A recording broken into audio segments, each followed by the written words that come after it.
Global skill development mission में आपका स्वागत है।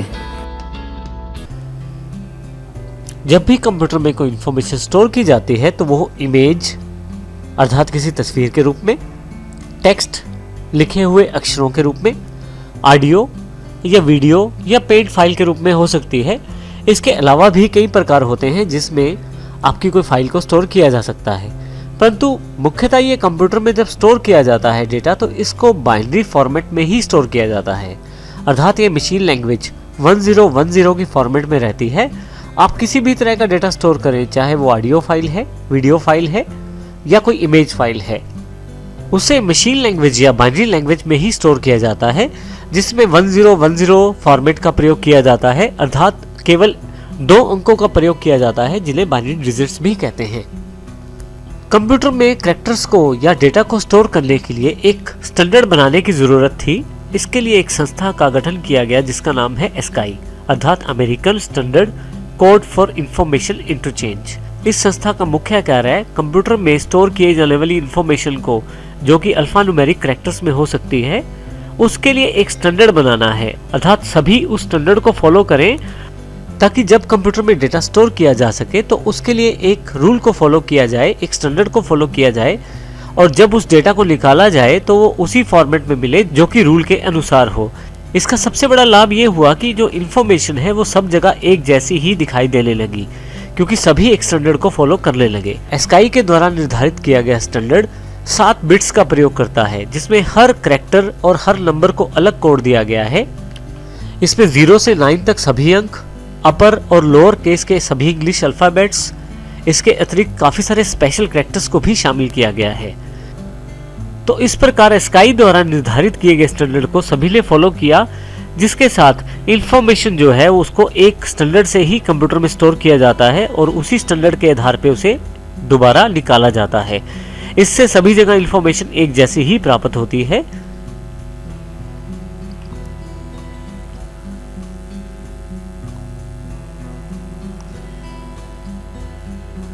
एस्काई के पश्चात ANSI ये एक अलग से स्टैंडर्ड फॉलो किया गया विंडोज के द्वारा, जो कि एस्काई का ही एक्सटेंशन है, अर्थात इसमें एस्काई वाले सभी कैरेक्टर्स तो शामिल हैं, इसके अलावा भी कुछ अलग से कैरेक्टर शामिल किए गए हैं। ANSI जो स्टैंडर्ड है वो माइक्रोसॉफ्ट के द्वारा तैयार किया गया और फॉलो किया गया है, और इसमें 8 बिट्स का प्रयोग किया जाता है इंफॉर्मेशन को स्टोर करने के लिए, अर्थात इसमें 256 फिर से 8 बिट्स का प्रयोग किया गया 256 डिफरेंट कैरेक्टर्स को प्रयोग करने के लिए।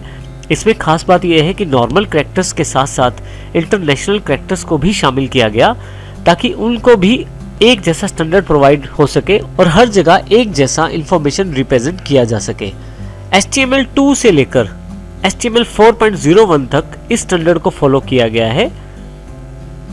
इस स्टैंडर्ड को वेब पेज में शामिल करने के लिए HTML2 से लेकर 4 तक हम कुछ इस प्रकार की टैगलाइन प्रयोग करते हैं। मेटा टैग है जिसमें HTTP इक्विवेलेंट है कंटेंट टाइप के, और कंटेंट जो है वो टेक्स्ट को HTML में कन्वर्ट करता है।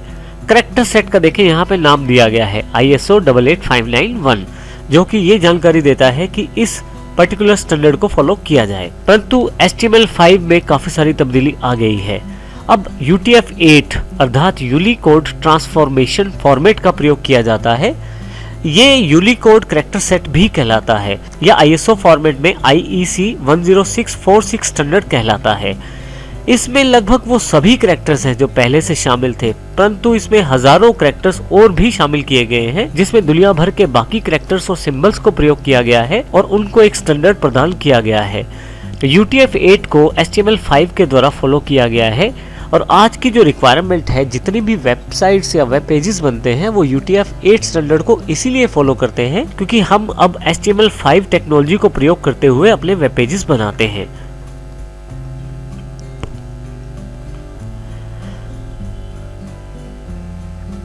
यहाँ पे यदि आप ध्यान से देखें तो इसमें ऑलमोस्ट सभी तरह के कैरेक्टर्स जो भी दुनिया भर में है उनको पहले से ही शामिल कर लिया गया है और एक स्टैंडर्ड दे दिया गया है। अब यदि हम UTF-8 को थोड़ा और गहराई से जानने की कोशिश करें तो UTF-8 जो है वो एस्काई कैरेक्टर्स को फॉलो करता है 0 से लेकर 127 बिट्स के अंतर्गत, 0 से लेकर 127 तक के कैरेक्टर्स के लिए। UTF-8 128 से 159 तक के कैरेक्टर्स को प्रयोग नहीं करता है, उनकी वैल्यूज को प्रयोग नहीं करता है। UTF-8 जो है वो बिल्कुल आइडेंटिकल है अनसाई और 8859 स्टैंडर्ड के अनुसार 160 से लेकर 255 तक की वैल्यूज के लिए। इसी तरह से UTF-8 जो है कंटिन्यू रहता है 256 से लेकर 10,000 तक के डिफरेंट कैरेक्टर्स को शामिल करने में। तो UTF-8 कैरेक्टर सेट HTML5 का एक एसेंशियल एलिमेंट है। HTML का वर्जन 5 इस मेटा कैरेक्टर सेट UTF-8 को फॉलो करता है। इसके लिए हमें केवल इस लाइन को अपने वेब पेज में डालना है, जिससे हमारा जो कैरेक्टर स्टैंडर्ड है वो UTF-8 का निर्धारण हो जाता है और जो हमारे वेब पेजेस में कैरेक्टर्स शामिल किए गए हैं वो वर्ल्ड वाइड एक जैसे प्रदर्शित होते हैं, क्योंकि आजकल लगभग सभी वेब पेजेस या वेबसाइट्स HTML5 को फॉलो करते हैं और वो UTF-8 के सभी कैरेक्टर्स को प्रदर्शित करता है स्टैंडर्ड के अनुसार। UTF-8 अर्थात यूनिकोड ट्रांसफॉर्मेशन फॉर्मेट 8 केवल इस लाइन का प्रयोग करने भर से ही हम अपनी HTML5 के वेब पेज में UTF-8 के स्टैंडर्ड को फॉलो कर पाते हैं। यहाँ पे दी गई फाइल में सबसे पहली लाइन, जिसको हमने पिछली बार जानकारी नहीं ली थी, आइए उसकी जानकारी अब लेते हैं।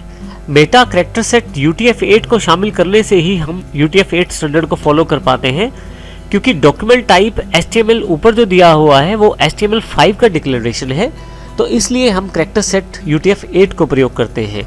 UTF-8 का प्रयोग करते ही हमारा ये जो वेब पेज है ये UTF-8 स्टैंडर्ड को फॉलो करना शुरू कर देता है। इसका अर्थ ये हुआ कि दुनिया भर के किसी भी कोने में हमारी वेबसाइट खोली जाएगी तो UTF-8 स्टैंडर्ड को फॉलो करते खोली जाएगी। हालांकि अभी तक के लेवल में यदि आप इस लाइन को डिलीट करके भी अपने वेब पेज को रिफ्रेश करें तो उस पर कोई प्रभाव नहीं पड़ेगा। जैसे कि पहले हमने जानकारी दी कि मेटा में प्रयोग की जाने वाली सभी इंफॉर्मेशन जो है वो पेज के बारे में है, ना कि पेज के कंटेंट के बारे में। इस कारण आपको यहाँ पे कोई जानकारी नहीं दिखाई देती या बदलाव नहीं दिखाई देता। परंतु जब आप इस अपने वेब पेज को इंटरनेट पे डालते हैं, अलग अलग ऑपरेटिंग सिस्टम, अलग अलग तरह के ब्राउजर और अलग अलग तरह के कैरेक्टर जब उसे दिखाने होते हैं, UTF-8 एक इम्पोर्टेंट पार्ट अदा करता है उन सभी कैरेक्टर्स को दिखाने के लिए। तो इस तरह से HTML का वर्जन 5 UTF-8 को फॉलो करता है।